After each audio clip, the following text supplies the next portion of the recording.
Hi, and welcome to this week's instalment of Wagtail Wednesdays. In today's video, we're going to show you how to set up and use custom site settings, which you can use for all sorts of things.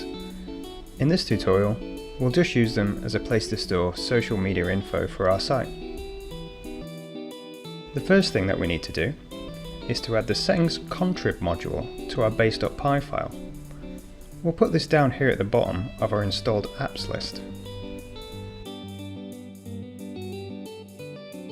Let's create a new folder called Site Settings, and inside it we'll make an init.py file and a models.py file which will contain all of our settings models.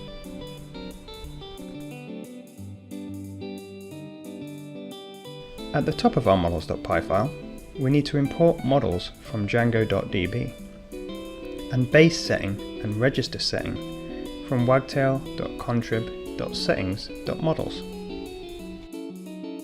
We now need to register the settings that we want to add. If you've created snippets before, then this will feel pretty familiar. First, we type @register_setting to let Wagtail know that we're about to define a setting model that we want to register. Now we can create a class, which will essentially define a group of settings. We'll call ours social media settings and inherit from base setting. We can then define any fields that we want to exist within our social media settings model. I'll just add one called Twitter, which will be a character field with some basic attributes like max length and help text already set up.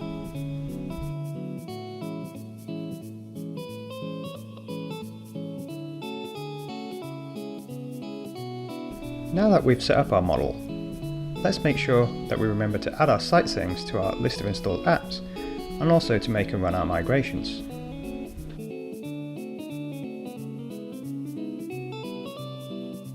Now, if we go into our Wagtail admin and click Settings on the sidebar, we should see that a button for our social media settings has appeared here.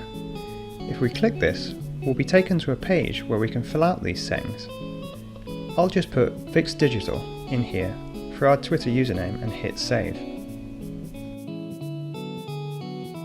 To use these settings in our templates, we need to add a context processor to our base.py file. If we scroll down to our templates object, we can add our new processor down here underneath the Django messages context processor.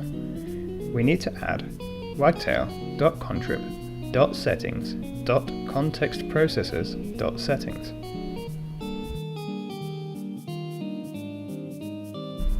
In our template, we can display the value of our Twitter setting by adding settings.sitesettings.socialmediasettings.twitter.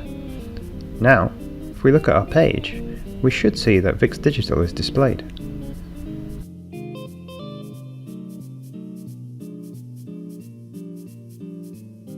If we want to access our settings values in our Python code, then we can simply import our social media settings from sitesettings.models and call the forSite method on it and pass in the request object. We'll quickly override the context of our homepage to demonstrate this.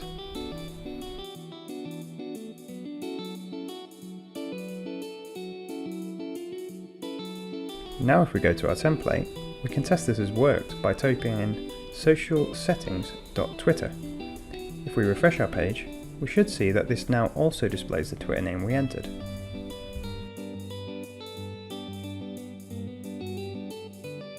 Another good thing about settings is that when using Wagtail multi-site deployments, we can specify different settings values for each one of our sites.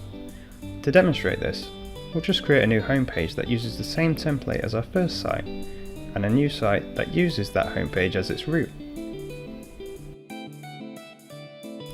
If we head over to our social media settings, we will now see a little drop-down box at the top right corner of the screen, which we can use to toggle between the different sites in our multi-site setup.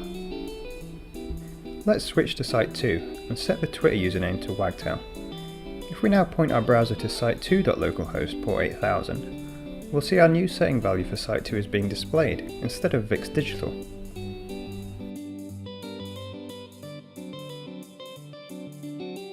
Thanks for watching this week's Wagtail Wednesday video. We hope you enjoyed it and got something out of it. Don't forget to subscribe to our channel for more videos, and you can also get early access to our videos by signing up to our mailing list. Just follow the link in the description below. Thanks again, and we'll see you next time.